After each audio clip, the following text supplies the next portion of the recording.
अल्लाह करीम ने फरमाया ये तो नेकी नहीं कि मुंह मशरिक की जानिब करो या मगरिब की जानिब करो।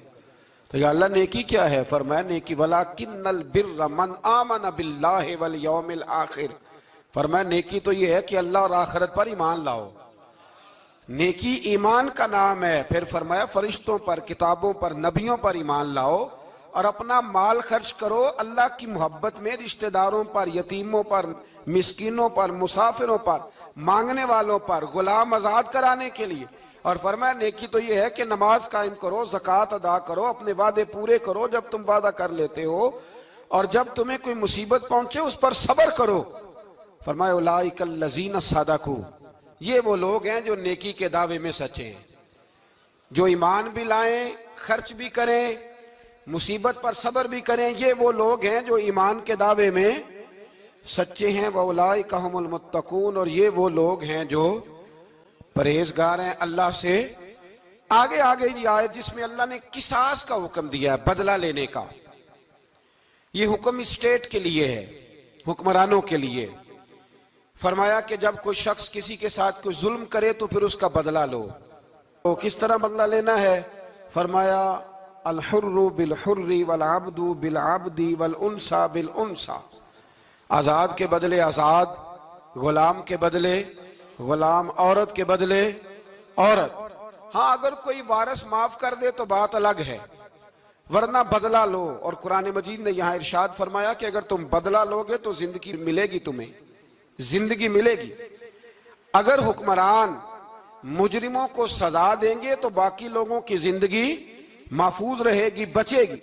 हुक्म दिया गया यहाँ के बदला लिया जाए। फिर जब हम 6 से 7वें रुकू की तरफ चलते हैं तो इसमें अल्लाह ने रोजे का हुक्म दिया, रमजान की फजीलत बयान की, और इरशाद फरमाया गया कि जो रोजा ना रख सके वो फिदियतुन तामुन मिस्कीन, जो तो मरीज हो, बीमार हो, वो तो उतने रोजे जो है वो अगले दिनों में रख ले। और आगे जाके ये भी बताया गया कि जो ज्यादा ही बीमार हो फिर वो एक मिस्कीन का फिदिया दे दे, खाना दे दे। फिर इसी आया करीमा में रब करीम ने फरमाया अगर तुम मुझसे दुआ मांगोगे इसी रुकू में तो फरमाया मैं तुम्हारी दुआओं को भी जरूर कबूल करूंगा। फिर इसी में बताया गया कि रात के वक्त तुम्हें खाने की भी इजाजत है और अमले ज़ौजियत की भी तुम्हें इजाजत दी जाती है। इसी तरीके से फिर आगे अल्लाह तबारक व तआला ने हज के महीनों के बारे में अलामतें इरशाद फरमाई और मसाइल हज कुछ आगे जाके बयान किए। और एक और गलत रस्म, लोग रस्में बना लेते हैं ना, एक और रस्म थी कि यहूदी और ईसाई जब हज करते थे ना, इहराम बांध लेते थे, फिर दरवाजे से घर में दाखिल नहीं होते थे, ऊपर से छलांग लगा के कि अब हम पाक हो गए। तो दरवाजा चूंकि गुनाहगार है, इसके बीच से गुनाहगार आते जाते रहे हैं, लिहाजा दरवाजे से नहीं गुजरते थे। तो अल्लाह करीम ने फरमाया ये कोई नेकी नहीं, ये कोई तरीका नहीं कि तुम दरवाजों से ना गुजरो। वलाकिन्नल बिर्र मनित्तका, दरवाजे के ऊपर से छलांग लगाना नेकी नहीं, बल्कि नेकी तो ये है कि अल्लाह से डरना शुरू कर दो। हज के बाद पाक साफ हो जाओ, डरना शुरू करो, ये असल में नेकी है। तो फिर अल्लाह तबारक व तआला ने हज के मसाइल काफी तफसील के साथ, क्योंकि वो फिकी मसाइल हैं और पूरी उसकी जुजियात हैं, लिहाजा वो एक नशिस्त में करने की बात नहीं। तो रब करीम ने वहां मशअर हराम का भी जिक्र फरमाया और उन सब चीजों की तरफ निशानदेही फरमाई जिन पर तवज्जो करना उम्मत मुस्लिमा के लिए बड़ा ही जरूरी है। फिर आगे 8वें रुकू तक ये बातें मुख्तलिफ अंदाज में चलती रही। फिर 9वें से 10वें रुकू में एक बात रब करीम ने ये इरशाद फरमाई कि मैंने काफिरों की नजर में ना, जब उन्होंने मेरी नाफरमानी की है, मेरे कलमा नहीं पढ़ा, मेरे महबूब को नहीं माना, कुरान मजीद को नहीं माना, तो फरमाया मैंने दुनिया की जिंदगी उनके सामने मुज़य्यन कर दी। ये बड़ी समझने वाली बात। फरमाया ज़ुय्यिन लिल्लज़ीना कफ़रू, वो जिन्होंने कुफ्र किया था ना उनके लिए जीनत दे दी किसे? हयातुद दुनिया, दुनिया की जिंदगी को अल्लाह ने ना उनके लिए हसीन कर दी। उन्हें बड़े अच्छे लगते हैं, ये मेरी जायदाद है, ये मेरा बाग है, ओ मेरी हवेली है, ये सारे मेरे जनाब बंगले। फरमाया ये चीजें हमने काफिरों की नजर में फिर प्यारी कर दी। समझिएगा बात, ये काफिर का तरीका है कि वह दुनियादारी का माल देखता है तो उसकी आंखें खिल जाती हैं, बड़ा राजी होता है। मोमिन का ये तरीका, मोमिन किस बात पे राजी होता है? अल्लाह तबारक व तआला की रजा पे मोमिन राजी होता है। इस चीज को अल्लाह करीम ने यहां बयान फरमाया। फिर इससे आगे जो हुर्मत वाले महीने हैं उन महीनों का जिक्र किया गया। फिर अल्लाह तबारक व तआला ने जुए और शराब को हराम करार दिया। 219 नंबर आयत है, इसी रुकू में अल्लाह तबारक व तआला ने उसका भी तज़किरा फरमाया। ये तफसील के साथ तज़किरे जारी रहे। फिर इसी तरह औरतों के जो हैज़ो नफास के मसाइल हैं उनको भी अल्लाह तबारक व तआला ने इसी पारे के अंदर बयान फरमाया। कुछ तलाक के मसाइल भी अल्लाह करीम ने इसी पारे 9वें रुकू से आगे जाके उन सारी चीज़ों को अल्लाह करीम ने बयान फरमाया। और फिर ये भी इरशाद फरमाया हैज़ो नफास मसाइल और तलाक, इन सारी चीज़ों को बयान करने के बाद फरमाया कि इनके मसाइल गोया सीख लो, उस पर अमल करो। और फरमाया तिलका हुदूदुल्लाह, ये अल्लाह की हदें हैं। फला तादूहा, अल्लाह की हदों से आगे न गुजरना। ये वो बाउंड्री है जो अल्लाह ने बनाई है, ये हुक्म वो हैं जो रब ने दिए हैं, तो इनसे आगे ना जाना। तो बितफसील इन सारी चीज़ों का यहाँ बयान फरमाया गया। और वो मसाइल जो बड़ी तेजी से लोग उलझा देते हैं उनका भी अल्लाह करीम ने यहाँ जिक्र फरमाया। बीच में कुछ आयात ऐसी हैं जो ज्यादा तवज्जो के काबिल हैं और हमारी रोजमर्रा की जिंदगी में हमें उनकी बड़ी अशद जरूरत है, जो अगरचे मसाइल फ़िक़्ह तो नहीं लेकिन ज़रूरत के लिहाज से, रोज़मर्रा के इखलाकी रवैयों के लिहाज से उसकी बड़ी ज़रूरत है। उन चंद आयात का भी हमने इंतखाब किया, इंशाअल्लाह उस पर भी कुछ बात करता हूँ। इस पारे के आखिर में ना अल्लाह करीम ने एक वाक़या बयान फरमाया है। इसमें अल्लाह तबारक व तआला ने ना बनी इसराइल का एक वाक़या बड़ी तफसील के साथ, और वो इस पारे के इख्तिताम पर अक़ीदे के लिहाज से, नज़रिए के लिहाज से, समझने के लिहाज से बड़ी अहम चीज़ है, उस पर ज़रूर गौर फरमाएं। वो ये हुआ कि बनी इसराइल के अंदर हमेशा ऐसे होता था कि अल्लाह तबारक व तआला एक पैगंबर और एक बादशाह, बनी इसराइल के अंदर हमेशा नबी और बादशाह मौजूद रहते थे। एक वक्त ऐसा आया कि बनी इसराइल में कोई नबी नहीं थे और बनी इसराइल का जो अपना इलाका था ना वो मुल्क शाम है। तो कौम में अमाल का एक कौम थी और बड़े सख्त गिर लोग थे। उन्होंने बनी इसराइल वालों के साथ लड़ाई की, जिहाद किया और इन्हें इनके इलाके से निकाल दिया। और कुछ हजरत यूसुफ अलैहिस्सलाम के ज़माने में वैसे भी एक बहुत बड़ी तादाद जाके मिस्र में आबाद हो गई थी। अब ये हुआ कि इनके पास कोई बादशाह नहीं है, ये बार बार दुआ करते हैं, इल्तिजा करते हैं। तो अल्लाह ताला ने एक पैगंबर इन्हें अता किए जिनके मुख्तलिफ नाम किताबों में हैं। सदरुल अफाज़ल रहमतुल्लाह अलैह ने तफसीर ख़ज़ाइनुल इरफ़ान के अंदर उनका नाम हज़रत शमवील अलैहिस्सलाम लिखा है। हज़रत शमवील अलैहिस्सलाम को अल्लाह ताला ने नबुव्वत अता फरमाई और जब हज़रत शमवील अलैहिस्सलाम अल्लाह के नबी हुए, बनी इसराइल वालों को यकीन आया कि अल्लाह ने अल्हम्दुलिल्लाह हमें एक नबी के झंडे तले जमा कर दिया है, तो फिर उन्होंने कहा कि आप हमारे सामने एक बादशाह भी मुकर्रर करें ताकि हम उसकी सरपरस्ती में जिहाद करें। जब इन्होंने ये बात की तो अल्लाह तबारक व तआला ने हज़रत शमवील अलैहिस्सलाम के ज़िम्मे लगाया। तो एक उस ज़माने में अल्लाह के नेक बंदे थे, जनाब तालूत अलैहिस्सलाम उनका नाम था। तो हज़रत शमवील अलैहिस्सलाम ने उन्हें कहा कि अल्लाह करीम ने ना तुम्हारा बादशाह तालूत को बनाया है, उनका नाम भी कुरान मजीद ने जिक्र फरमाया है। तो बनी इसराइल के लोग कहने लगे ये तो गरीब आदमी है, वो बकरियां चराया करते थे लेकिन इल्म में बड़े पुख्ता थे, वजूद में बड़े ताकतवर थे। तो कहा कि ये तो गरीब आदमी है, तो हम तो ज्यादा हक रखते थे कि हमें बादशाह बनाया जाए। तो हजरत तालूत अलैहिस्सलाम के बादशाह बनने के बाद हजरत शमील अलैहिस्सलाम ने जो बात की, अल्लाह करीम ने उसे कुरान मजीद में बयान फरमाया। रब फरमाता है बस्ततन फिल इल्म वल जिस्म, इसे इसलिए तुम्हारा बादशाह बनाया गया है कि इसे हमने कुशादगी दी है, इल्म में भी और जिस्म में भी। बड़े माशाल्लाह मोटे ताजे थे, वजूद बड़ा ताकतवर था। कुछ मोटे ताजे होते हैं पर ताकतवर नहीं होते, मोटे ताजे भी थे और ताकतवर भी थे। फरमाया कि वजूद में भी ताकत है और इल्म में भी अल्लाह ने इन्हें वुस्अत अता फरमाई। तो बनी इसराइल वाले कहने लगे जी नहीं जी, कोई बंदा और आ जाए, ये हमारा बहुत बड़ा मसला है ना जी, हर एक की मर्जी की ना तो बात हो सकती है और ना हर बंदा हर एक की मर्जी पर पूरा। कहने लगे नहीं जी, कोई और होना चाहिए था, हमें कैसे पता चलेगा कि अल्लाह ने मुकर्रर किया है।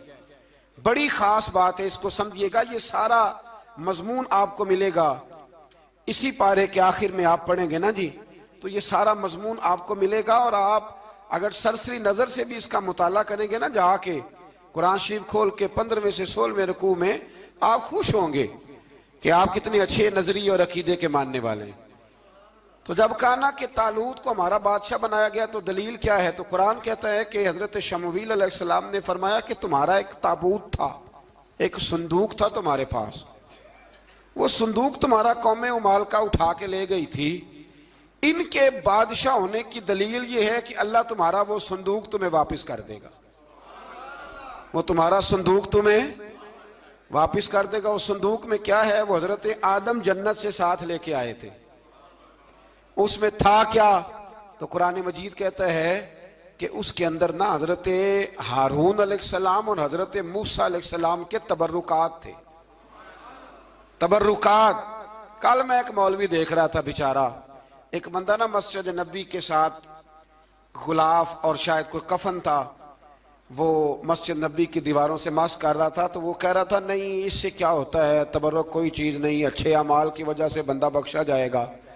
मैंने कहा तू मुझे मिले तो मैं तुझे बुखारी खोल के दिखाऊं कि हजरत अब्दुर्रहमान इब्ने औफ जिन्हें हुजूर ने कती जन्नती कहा, हुजूर के वजूद पर कुर्ता देख के कहने लगे हुजूर बड़ा ही सोना लग रहा है।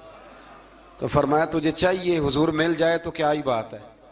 नबी पाक ने अता किया तो सहाबा कहने लगे अब्दुर्रहमान आपको तो जरूरत नहीं थी, आपके पास तो बड़े लिबास हैं, तो ये कुर्ता हुजूर ने कबूल कर लिया, कोई लेके आया और आपने मांग लिया। तो वो रो पड़े, कहने लगे पहनने के लिए नहीं मांगा, ये हुजूर के जिस्म से लग गया है, मैंने कफन बनाने के लिए मांगा है। तू कहता है हुजूर के तबर्रुक में खैर कोई नहीं। और आप यकीन करें उन लोगों पे हैरानगी है, हमने भी मरना है ना जी, बड़ी जल्दी कब्र में जाना है, वक्त का कुछ पता नहीं, लेकिन इतने अंधे होकर लोग चीजों को देखते हैं और इस तेजी के साथ गुमराही फैलाते हैं। मुझे बाकायदा किसी ने वीडियो भेजी और कहने लगा जी देखें कितनी अच्छी बात कर रहा है, लोगों को समझाएं। तो मैंने कहा नहीं, इसको समझाने की जरूरत है। और मैंने उसको देखा है, वो जो लाल रुमाल वाला, मैंने देखा है वो ढूंढ ढूंढ के जाहिलों को पकड़ता है, तलाश करता है, और अगर कोई मिल जाए बात बताने वाला तो फिर वो खुद पकड़ा जाता है, और कई दफा पकड़ा गया तो निकल गया है। अल्लाह ताला हमें समझने की तौफीक दे, हम सियाने हो जाए तो ये दूर दूर तक नजर नहीं आएंगे इंशाअल्लाह। तो वो ताबूत आएगा बनी इसराइल वालों से कहा, ताबूत में क्या था सुन लो, और ये कुरान मजीद है। आज मेरी मानना ये 15वें से 16वां रुकू जरूर ही पढ़ना कि वो आखिर ताबूत में क्या था, खोलना जरा। कुरान मजीद कहते हैं कि हजरत मूसा अलैहिस्सलाम और हजरत हारून के तबर्रुक थे। तो तबर्रुक क्या थे, तमाम मुफस्सिरीन ने लिखा है कि हजरत मूसा का एक कुर्ता था, एक डंडा था, जूते थे, और जनाब हारून अलैहिस्सलाम का इमामा शरीफ था, और तौरात की कुछ तख्तियां थी। तो उसका फायदा क्या था, उस ताबूत का फायदा यह था कि बनी इसराइल वाले जब अपने दुश्मनों से लड़ते थे, ताबूत सामने रख के दुआ मांगते थे, अल्लाह इन्हें कामयाबी अता कर देता था। तो कौमे मालकों को भी पता चल गया कि संदूक में कुछ है जिसकी वजह से ये कामयाब हो जाते, वो संदूक उठा के ले गए। अब उनकी कमबख्ती ये, कम नसीबी ये कि उन्होंने जाके उसे रूढ़ी पे फेंक दिया। जब रूढ़ी पे फेंका तो उनके अंदर बीमारियां आ गई, वबाएं फूट पड़ी, मरने लगे, वजूद फूलने लगा। फिर उनके दिलों में बात आई कि ये हमने इस संदूक की बेअदबी की है। संदूक में क्या है, तबर्रुकात।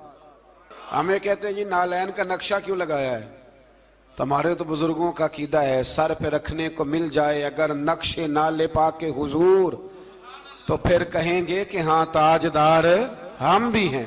तो कहा कि उसके अंदर ये तबर्रुकात थे, उन्हें भी समझ में आई। तो उन्होंने ना बैलगाड़ी मंगाई और वो संदूक उठा के उसके ऊपर रख दिया। अब क्या हुआ, कुरान कहता है कि फरिश्तों ने ना उस संदूक को वहां से उठाया। मुफस्सिरीन ने लिखा इसका माना यह भी हो सकता है कि उस बैलगाड़ी को डायरेक्शन पे लगाया उधर से हजरत शमूएल अलैहिस्सलाम ने जनाब तालूत को बादशाह बना दिया और इधर से वो संदूक चल पड़ा। कहा भाई हम इनको कैसे बादशाह माने? तो फरमाया बादशाह इस तरह मानोगे कि तुम्हारा वो संदूक आ जाएगा, और कुरान कहते हैं उस संदूक में तुम्हारे दिलों का सुकून है, उसमें तुम्हारे दिलों का। और भाई हमारी तो कोशिश होती है बुजुर्गों से कोई चीज मिल जाए, अल्लाह वालों का कोई तबर्रुक हमारे हाथ आ जाए।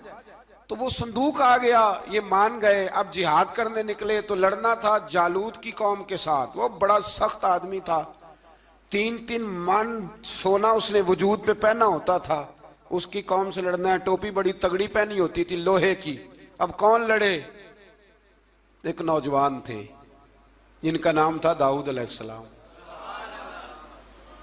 वो भी बकरियां चराया करते थे।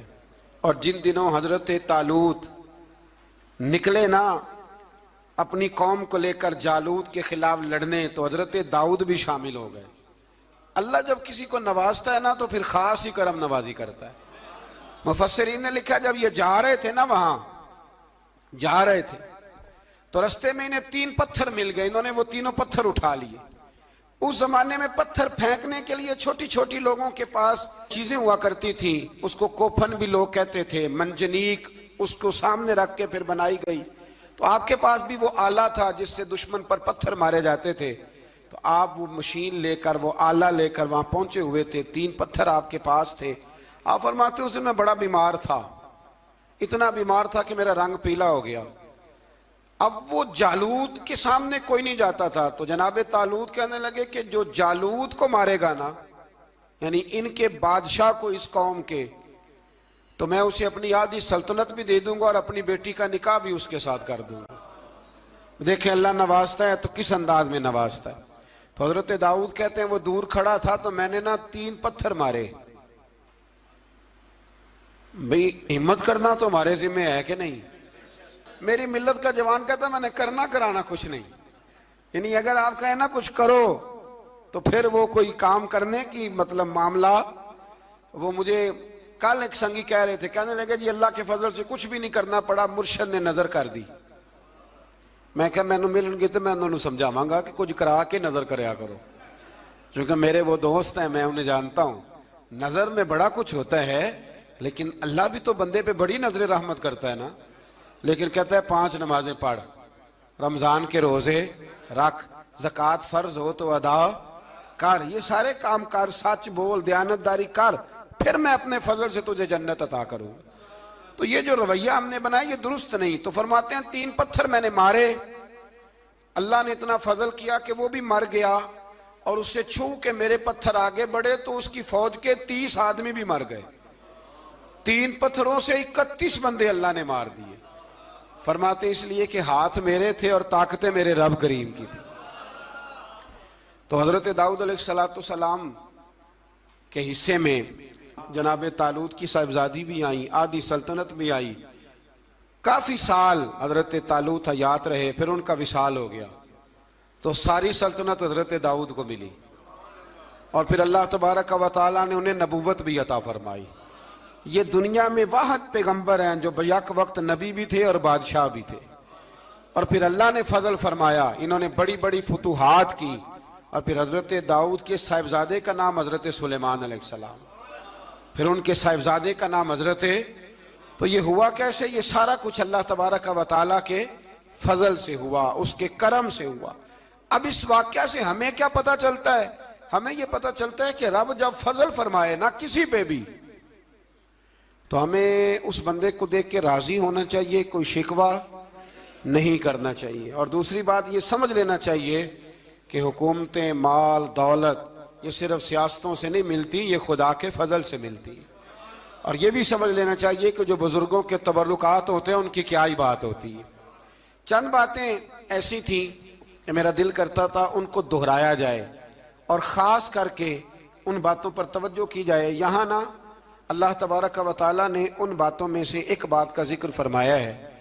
यहाँ 207 नंबर जो आयत है ना इसी पारे की, उसमें अल्लाह करीम ने फरमाया कुछ लोग ऐसे हैं जो अपनी जानें ही अल्लाह के हवाले कर देते हैं। जिंदगी का मकसद दीन होता है, लुटा देते हैं। ये नाजिल कब हुई यह आया मुबारक हजरत सुहैब रूमी के बारे में नाजिल हुई। हजरत सुहैब रूमी रदी अल्लाह ताला अन्हु बड़े मालदार थे। मक्के से जब चले ना तो सारा माल मक्के में छोड़ दिया, इसलिए कि अल्लाह के रसूल मदीने चले गए। फरमाते हैं फिर मैंने मालो दौलत की परवाह नहीं की, फिर मैंने ये सोचा कि मैंने अपने हबीब के पास जाना है। सारा माल एक जगह पे दबाया और फरमाते हैं मैं मदीना तैयबा के लिए जब निकला तो कुफार ने, कुरैश मक्का ने रोका, हम नहीं जाने देंगे। तो हज़रत सुहैब रूमी फरमाने लगे भाई सुनो, मैं कमजोर नहीं, मैं ताकतवर आदमी हूं और तुम में से कोई ऐसा माई का लाल नहीं जो तीर चलाने में मुझसे ज्यादा सियाना हो, तलवार चलाने में मुझसे ज्यादा अक्लमंद हो। जाना मदीने मैंने है। अब यह है कि तुम बताओ मेरे साथ तीरों तलवारों से लड़ोगे या मैं तुम्हें एक सौदा बताऊंगा, सौदा करोगे? कुरैश कहने लगे सौदा क्या है? कहने लगे मेरा बड़ा माल है, मैं मक्के में दफन करके आया हूं, तुम मुझे मदीने जाने दो, मैं तुम्हें सारे माल का पता बता देता हूं। हजारों लाखों में था माल तिजारत।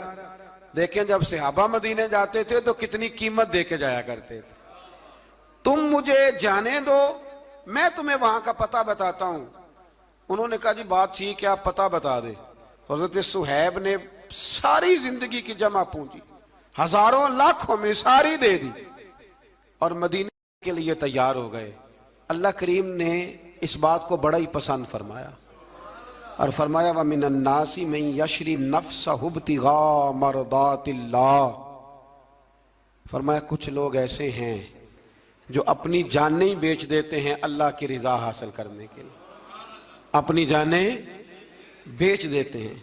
नफ्सहु इब्तिगा मरदातिल्लाह, अल्लाह की रजा हासिल करने के लिए अपनी जानों को बेच देते हैं। तो फरमाया फिर अल्लाह क्या करता है? फरमाया वल्लाहु रऊफुम बिल इबाद, फिर अल्लाह भी अपने बंदों पर बड़ा ही रहम फरमाने वाला है। जब ये सारा माल दे के मदीने पहुंचे ना तो इनके इस्तकबाल के लिए जनाब उमर पहले से मौजूद थे। हजरत उमर रिसीव करके नबी करीम की बारगाह में ले गए तो फरमाते हैं हुजूर ने मुझे देखते ही फरमाया सुहेब, जिंदगी में तुमने बड़ी तिजारतें की होंगी पर ये जो तूने सौदा किया है ना ये बड़ा ही नफे वाला किया है। ये जो सौदा फरमाया ये तूने बड़ा, तो दीन के लिए जब आप कोई काम करते हैं तो ये सौदा बड़ा नफे वाला। एक मजमून और यहां है 216 नंबर आयत में, वो भी बड़ा ही समझने वाला है। अल्लाह करीम ने जब जिहाद फर्ज किया ना तो फरमाया कुतिबा अलैकुमुल किताल, हमने तुम पर कत्ल करना, किताल करना फर्ज किया है। फरमाया हो सकता है तुम्हें ये कराहत महसूस हो, मुश्किल लगे, बुरा लगे। एक बात जो आज की नसीहत है और मज़ामीने कुरान जो हम सीख रहे हैं उसके अंदर से हमें ये खास चीज है जिसको समझना चाहिए।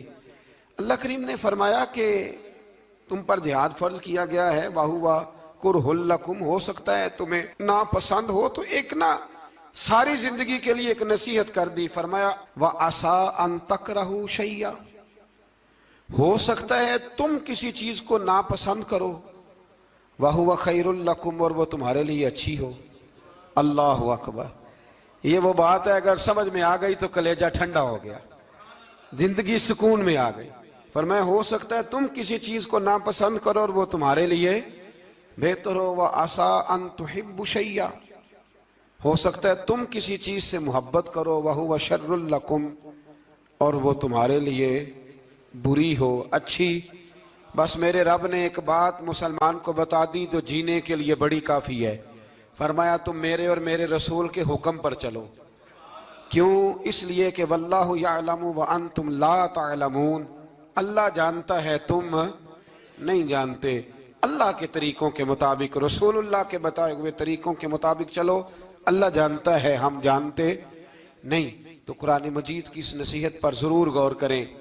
एक शख्स ने एक दफा अपनी बीवी की बड़ी शिकायतें की नबी करीम की बारगाह में, तो रसूल करीम अलैहिस्सलाम ने फरमाया हो सकता है अल्लाह तुम्हें उसमें से ऐसी औलाद अता कर दे जो तेरे लिए बाइसे खैर हो। जो चीजें हम नापसंद करते हैं बाज़ औक़ात उसी में से अल्लाह ताला हमारे लिए खैर कर देता है। अल्लाह हमें समझने की तौफीक अता फरमाए।